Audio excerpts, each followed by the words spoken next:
Hey, Conscious Habit listeners. My goal is to help support you on your journey of discovering how to live from your highest and most fulfilled self at home and at work. And in that vein, I have some thoughts I'd like to share with you today. So meditate on this.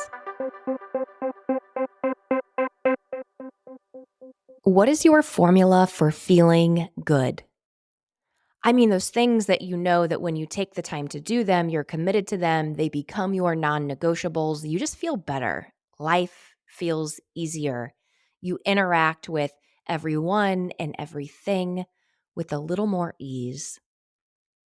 When I'm coaching clients, I have seen this pattern over and over and over again, and it's forced me to reflect this within myself as well. When people bring problems to me and they're saying, "Oh gosh, this is the thing I'm dealing with in my business and, this is overwhelming or I'm so frustrated here." Whenever the problems seem big, I always just sort of smile and lean in and say, "Hey, before we start solving that problem, what are you doing to make yourself feel good?" And usually what happens is they kind of look down or they smile back or they lean back and they shake their head because they know for sure that their lack of doing those things that keep them feeling incredible is why this problem feels so big. So let's talk about that. What are some of the things that we can do to help manage our own okayness? Now, before we get to that, I think of stress or triggers or things that frustrate us. Put it in whatever bucket feels good for you.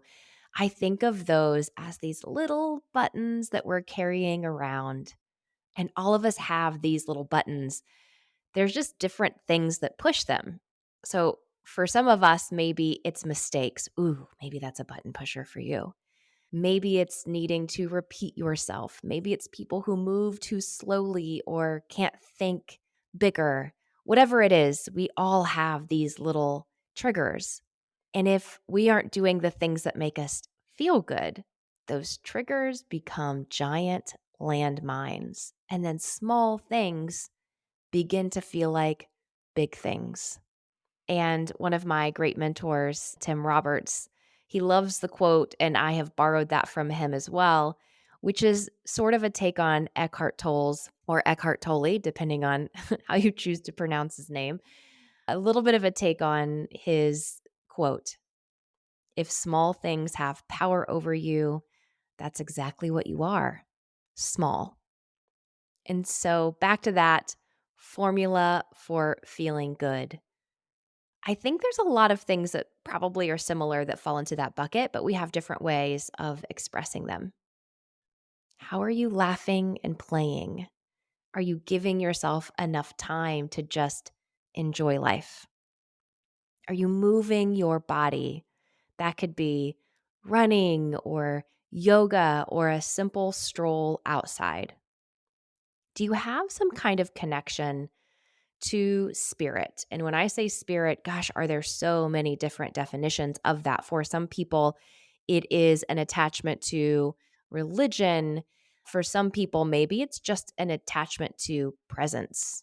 Whatever your definition is, what are you doing to connect to that space of peace for you? Maybe it's meditation, maybe it's prayer, journaling, just sitting quietly. Our formula for feeling good usually includes some combination of those things: community or being with people we love, slowing down, laughing, moving our body, and stilling our mind. Things always feel and seem to get harder when we're not filling ourselves up first. So I'll share with you my formula for good. And let me tell you, my entire family knows when I'm not doing my formula for good because I become a little more agitated and probably a little less tolerable to be around.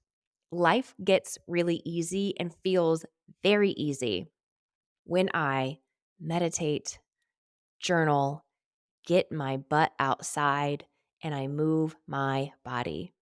When I let go of any of those things, it's interesting how I feel less connected and joyful to my day. It has nothing to do with the day. It has everything to do with how we're preparing ourselves from the inside out. So if you don't know your formula for feeling good, maybe you just play with it. Maybe you just slow down and try to notice, when do I feel good in my body? When do I feel good in my life? One of the things I encourage so many people to do is to not give the credit to the things outside of you. Those things outside of you feel so good because you've done some of the right stuff within.